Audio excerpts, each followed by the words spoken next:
In early 1944, the American bombing campaign over Germany was failing. Not because the B-17s couldn't reach their targets, not because the crews weren't brave enough, but because every time the bombers flew deep into German territory, the Luftwaffe was waiting, and the American fighters escorting them didn't have the range to follow. The fighters would turn back at the German border, and the bombers would fly on alone. The losses were catastrophic. On some missions, 1 in 4 aircraft never came home. The solution came from an unlikely place. A fighter designed in 102 days, built to meet a British requirement, powered by a British engine, and flown by American pilots who would take it all the way to Berlin. The North American P-51 Mustang. This is the story of the aircraft that saved the bombers, broke the Luftwaffe, and became the most celebrated American fighter of World War II.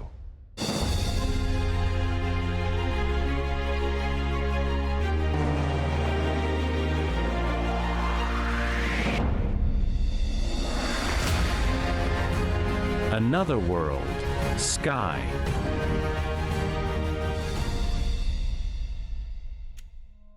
In April 1940, the British Purchasing Commission approached North American Aviation with an urgent request.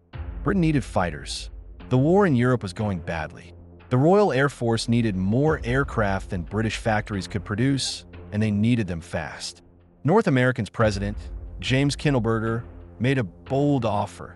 Instead of building someone else's design under license, North American would design and build an entirely new fighter, and they would do it in 102 days. The British were skeptical. Building a combat aircraft from scratch in just over 3 months was unheard of. North American delivered on schedule.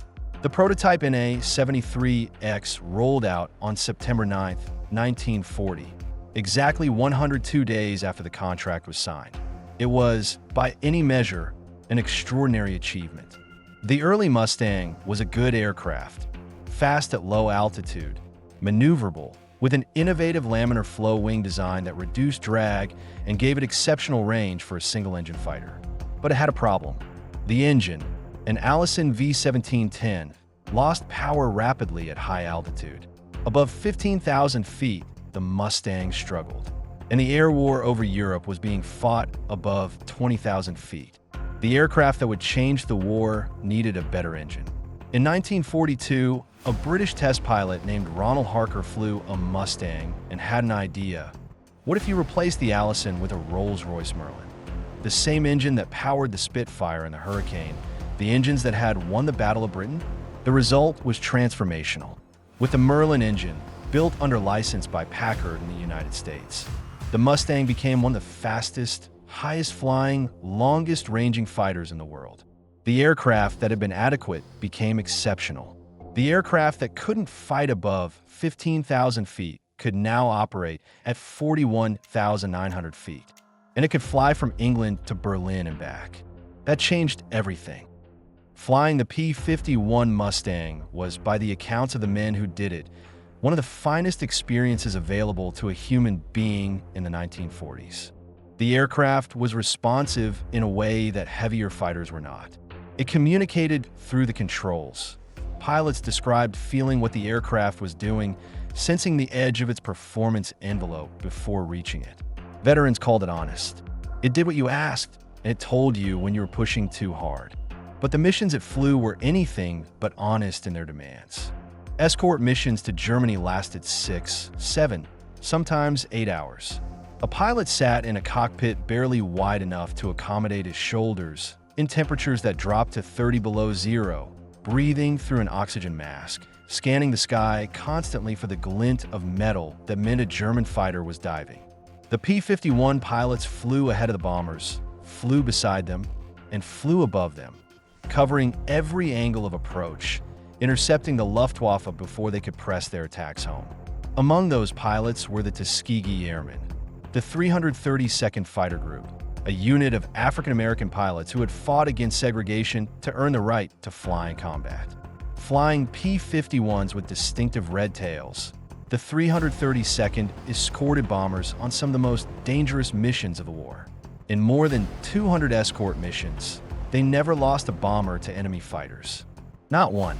Their record remains one of the most remarkable in the history of American aviation. Before we continue, let's take a closer look at the aircraft at the center of this story. The North American P-51 Mustang, the fighter that changed the air war over Europe. Role: long-range escort fighter, built to fly with the bombers all the way to the target and back. Wingspan: 37 feet. Length: 32 feet, 3 inches. A single-seat, single-engine fighter, lightweight, agile, and extraordinarily fast. Engine: one Packard V1650 Merlin, an American-built version of the legendary Rolls-Royce Merlin engine. The engine swap that turned a good aircraft into a great one. Maximum speed: 437 miles per hour. Service ceiling: 41,900 feet. Range: up to 1,650 miles with external drop tanks. Enough to escort bombers from England all the way to Berlin and back. Armament: 6.50 caliber M2 Browning machine guns. Up to 2,000 pounds of bombs or rockets on ground attack missions. In service from 1942. Still flying today. In air shows and private collections, in the hands of pilots who understand exactly what they have. The plane that saved the bombers and helped win the war. Now, let's get back to our story. When P-51s with long-range drop tanks began escorting bombers all the way to Berlin in early 1944, something changed in the air war over Europe. Changed fundamentally. Changed permanently. General Jimmy Doolittle, the same man who had led the Tokyo raid 2 years earlier, now commanding the 8th Air Force, made a decision that many considered controversial at the time. He ordered the P-51 pilots to stop flying tight escort formations and go hunting. Instead of staying close to the bombers, P-51s were now authorized to range freely, to chase Luftwaffe fighters to their airfields, to strafe aircraft on the ground, to attack fuel depots and maintenance facilities, and anything else that kept the German Air Force operational. The results were devastating to the Luftwaffe. German fighter production in 1944 was actually increasing. New aircraft were coming off the assembly lines faster than they were being destroyed in the air. But the pilots to fly them were dying faster than they could be replaced.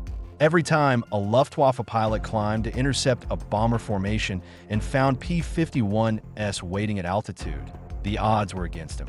The Luftwaffe had been built on experience, on veteran pilots with hundreds of combat hours, men who had been flying since Spain or Poland. By mid-1944, those veterans are gone. The replacement pilots coming into combat had fewer hours, less training, and were facing the finest fighter in the theater. By the time Allied forces landed at Normandy in June 1944, the Luftwaffe could no longer mount effective resistance. The P-51, more than any other single aircraft, had made that possible. Hermann Göring, commander of the Luftwaffe, later said that when he saw P-51 Mustangs over Berlin for the first time, he knew the war was lost. He was right. The P-51 Mustang outlasted the war that made it famous. When fighting broke out on the Korean Peninsula in June 1950, the Mustang was still in service, now in the hands of the South Korean Air Force and some United States Air National Guard units. It flew ground attack missions in the early weeks of the war before jet fighters took over the primary combat role. By the mid-1950s, the P-51 had been retired from frontline service everywhere. The jet age had arrived, and the piston engine fighter, however brilliant, belonged to another era. But the Mustang never really went away. Today, restored P-51s are among the most prized aircraft in private collections around the world. At air shows from Oshkosh to Reno, the sound of a Merlin engine overhead still stops conversations. People look up. People who were not alive during World War II look up with the same instinctive recognition as those who were. Some aircraft transcend their era. The P-51 Mustang transcended everything. In 102 days, North American Aviation built the airframe that would help decide the Second World War. It took a British engine to unlock what that airframe could do. And it took American pilots from farms and cities and segregated communities that their country had not yet treated fairly to fly it into the most dangerous skies in the world and bring the Luftwaffe to its knees. The P-51 Mustang won no battles by itself. No aircraft does. But it gave the men who flew the bombers a fighting chance to reach their targets and come home. And in doing so, it helped shorten a war that was costing the world tens of thousands of lives every single day. That is what the most iconic fighter in American history was built for. And that is exactly what it did. If you'd like to support this project, the link is in the description below. Subscribe if you want more stories like this one. We'll see you on the next flight.